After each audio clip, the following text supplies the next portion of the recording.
Good morning students. हम लोग इसका अगला टॉपिक पढ़ेंगे और उसमें एक केस स्टडी है, तो हम लोग उस केस को रीड कर रहे हैं। So the Kapoors family lived in a joint family. Once all the elders decided to visit the ancestral village for a few days. Among all the children, Ramesh 17-year-old was the eldest one। तो Kapoor family एक joint family थी। एक बार उन्होंने decide किया कि वो एक अपने गांव में अपने घर में जाएंगे। तो सारे बच्चों में रमेश जो 17 साल था वो सबसे बड़ा था। The elders thought that Ramesh being the eldest son could give a control over other siblings ranging from age 8 to 13। तो एल्डर्स को लगा कि रमेश जो सबसे बड़ा है वो अपने छोटे भाई बहनों का ध्यान देंगे, ज़्यादा ध्यान दे सकता है, जिनकी एज 8 से 13 के बीच है। With all elders gone from the house and him being the caretaker, Ramesh started dominating the other children.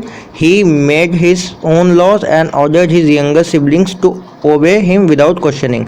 तो जैसे कि बताया जा रहा है कि सब लोग जब बाहर निकल गए किसी काम से तो रमेश को पूरा हैंडल कर दिया गया, जो आप ही इसका ध्यान देंगे। तो उसने अपना नया रूल बनाया और अपने यंगर सिबलिंग मतलब छोटे भाई बहनों से कहा जो पालन करने के लिए बिना कुछ प्रश्न किए, बिना कुछ क्वेश्चन किए।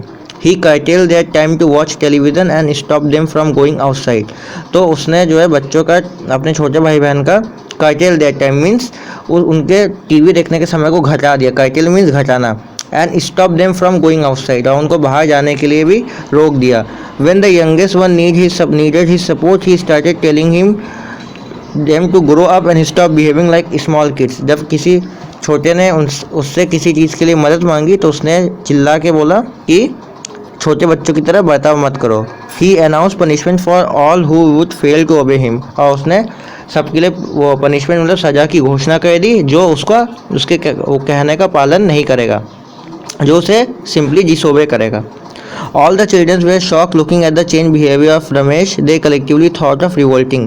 सारे लोग जो है एकदम शॉक, सदमा लगा रमेश के बिहेवियर को देख के, उसके बर्ताव को देख के, और उन्होंने कहा जो हम उसका विरोध करेंगे। रिवोल्ट मतलब विरोध करना। When the Kapoor family came back, the house was in a complete mess।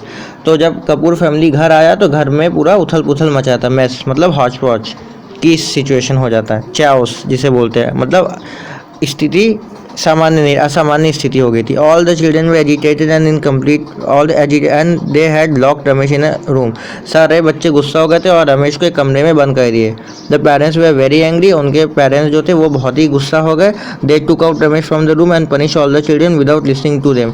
और उन्होंने रमेश को घर से कमरे से बाहर निकाला और सारे बच्चों को सजा दी बिना उनका जवाब सुने ना उनसे कुछ पूछे। तो as read in the above case, the Kapoor family unanimously took a decision to leave the responsibility of their children on the eldest and sensible child of the house। तो अब जैसा कि हमने ऊपर वाले केस में देखा, जो कपूर फैमिली है उन्होंने एक बार की डिसीजन लिया कि जो है सारी जिम्मेदारी घर के बड़े लड़के को और जो समझदार है उसको देने का। With the absolute autonomy and power, Ramesh started dominating and misusing the power vested in him।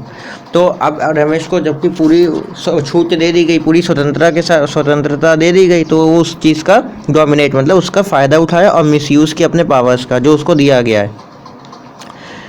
In the case above, the scenario in Kapoor's house would have been better if they had the rules for all children। तो इसमें जो परिस्थिति उत्पन्न हुई कपूर घर में वो और बेहतर हो सकती थी अगर वो नियम सबके लिए बनाते। They should have explained them their rights and duties and told Ramesh not to misuse this power। वो अपने सारे बच्चों को बता दे क्या आपका नियम और कानून है, और रमेश को बोल के जाना चाहिए था कि अपने पावर का गलत ढंग से इस्तेमाल ना करे, मिसयूज़ ना करे।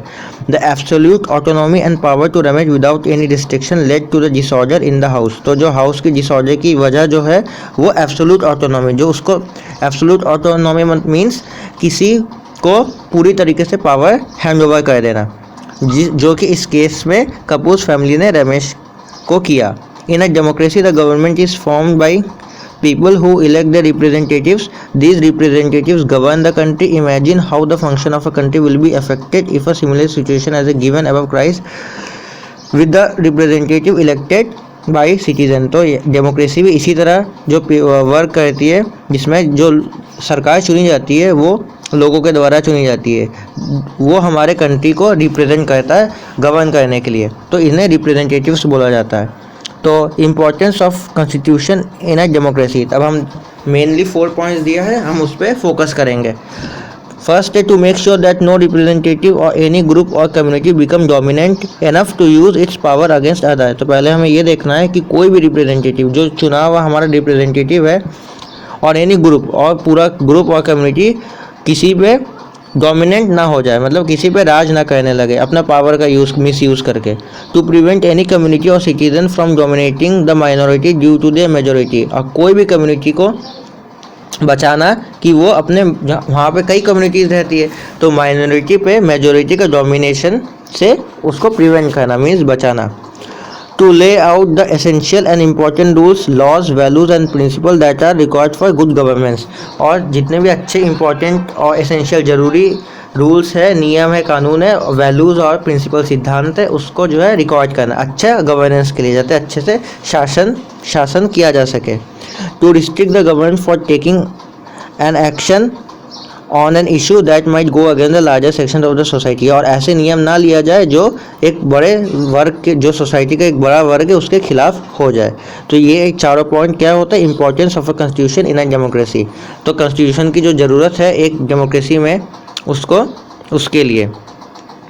In short, it can be said that Constitution is required to have allocation of power and function and also to restrict the powerful within its limit. तो संविधान जो हमारा बना है उसके बारे में ये कहा जाता है कि वो पावर तो देता है, पावर और फंक्शन तो देता है, पर district the powerful with in its limit, जो पावरफुल, जिस पावर दे दी वो पावरफुल हो गया, तो उसको भी एक रोकता है जो अपने पावर्स का वो गलत ढंग से, मनमाने ढंग से मिसयूज़ ना कर सके। तो let us learn in detail about the constitution of India in the next section. तो अगले सेक्शन में हम कॉन्स्टिट्यूशन, जो हमारा भारत का जो संविधान है, उसके बारे में डिटेल में पढ़ेंगे। Thank you.